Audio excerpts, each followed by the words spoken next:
Hello, welcome to Arsenal Match TV. My name is Tops, and today I'm going to be talking about the Premier League clash. It was Southampton versus Arsenal. Now, Arsenal, they've got 4 games left, and if they're going to have any chance of reaching the top 4, which looks very, very unlikely, they've got to win all 4 games and hope that either Manchester City or Liverpool drop points. So going into this game, there was probably a lot of pressure in terms of trying to get that top 4, even though we don't seem to be favourites. But we really need to, even if we don't get the top 4, try and keep momentum going into that cup final, because we need all the help we can get going against Chelsea.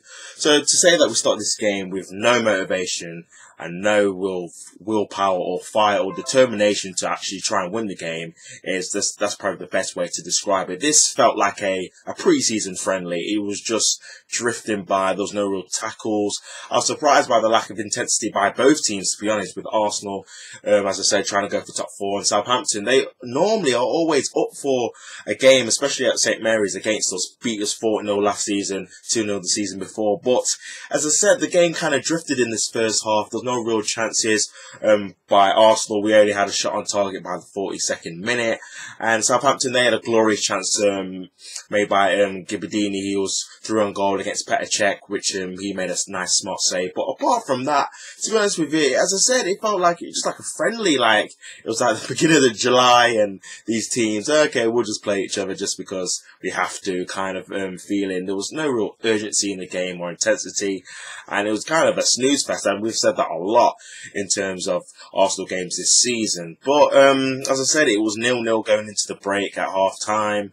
Second half kind of livened up a little bit. Also, as I said, forgot to mention in the first half, Oxlade-Chamberlain, it looks like he had an injury. He had to come off, and he was replaced by Hector Bellerin. This could be the Ox's last game, because we've heard rumours about him being linked with Liverpool, and also it seemed to be like a hamstring injury, so he could miss the cup final. As I said, could be his last game. Hopefully it's not. Hopefully he signs a new deal, but we'll have to wait and see about that one. But yeah, back onto the game and to the second half.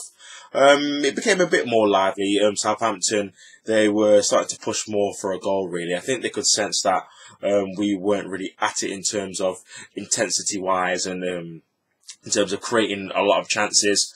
So we were kind of a little bit on the ropes in the second half, a little bit, without Southampton creating too many actual clear-cut chances. But they really had the ascendancy. But it was actually a moment of magic and brilliance from Alexis Sanchez that actually broke the deadlock. Maybe you could say against a run of play, but it was actually Mesut Ozil. He played a nice through ball into Alexis Sanchez, who did a nice little turn there to go through on goal, and also he then cut back onto his other foot, sending 2 Southampton players that way. It's literally see you later taxi, and a very cool finish to beat Fraser Forster to make it 1-0 to Arsenal, and it was a goal that we pretty much needed. And it was, as I said, it was just a moment of brilliance. We didn't really look like we were going to score up until that point, to be honest with you. But yeah, that's what world-class players do. Moment of brilliance from Alexis Sanchez to make it 1-0. And the game kind of changed a little bit. We kind of sat back. And this is where I think the formation of 3 at the back kind of works. When we've got a lead, it makes us a bit more solid, and we can, break on the counter-attack. And there was quite a few situations in terms of counter-attacks where it was just the wrong pass or the wrong bit of movement where we could have added to our lead in the second half after we went 1-0 up. There was another shot from, I think, Granit Xhaka outside the box, which Forster saved. But yeah, Southampton, they made a couple of changes, brought Shane Long on to try and stretch our defence. But it was actually Arsenal who made a change of their own, bringing on Olivier Giroud from Danny Welbeck. And he did get the second goal and the killer goal to win this game, and will make it comfortable for Arsenal in this game. It was a brilliant ball by Alexis Sanchez.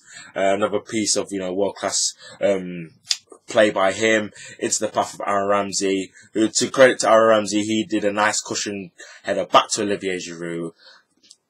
Open free header to make it 2-0 to Arsenal to get, I think, his 10th Premier League goal this season. So, yeah, 2-0, that's how it finished. It was, as I say, it wasn't the best of performances, especially in that first half. I said, it's like a pre-season friendly. But we managed to get the 2-0 win, and we actually go into 5th place. Yay, 5th place, brilliant.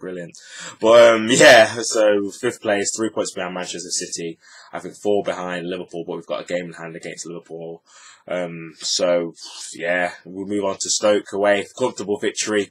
But as I said, you know, it doesn't really paper over the cracks how bad of a season it's been. But as I said, we just need all the momentum we can get to try and get into good shape into that cup final. I'm praying and hoping the comes back for that cup final, because he's been our best player over the last few months. But yeah, that's been my review. 2-0 to the Gunners. We move on to Stoke away. Don't we just love playing Stoke away, eh? We always win there. Not. But yeah, that should be a very interesting game to say the least. But yeah, that's been my review. It's been a winning review. I've not said that too often this season, but yeah, 2-0 to the Gunners. Thank you everyone for watching. Please subscribe and click that button for me if you've not already. Thank you very much. This has been Arsenal Match TV. My name has been Tops. Come on, you Gunners.